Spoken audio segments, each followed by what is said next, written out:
今回はマイクロソフト Teams のタグの一覧と、そのタグに登録されているメンバーの一覧を表示する方法をご紹介します。まずはアプリに Teams コネクターを追加します。ギャラリーコントロールにタグの一覧を表示してみましょう。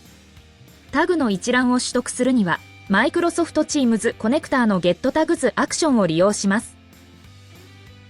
このアクションを利用するには、グループ ID が必要になります。グループ ID には、マイクロソフト Teams のチームの ID を指定する必要があります。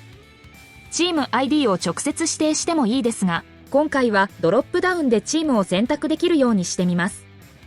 Get All Teams アクションでチームの一覧を取得し、最後にドットバリューを指定することを忘れないようにしましょう。グループ ID にドロップダウンで選択した ID を指定し、こちらも最後にドットバリューをつけるのを忘れないようにします。ギャラリーコントロール内にラベルコントロールを追加してタグが表示されるようにします。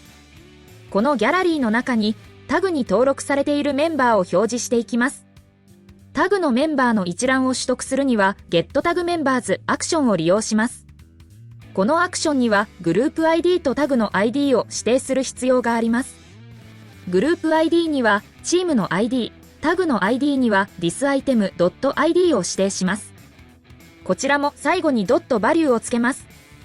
このままではデータがテーブル型のためラベルに表示できません。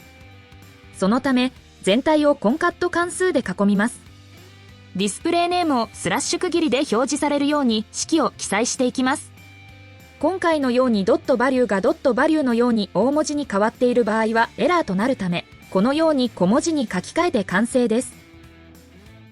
正しくメンバーが表示されていることが確認できます。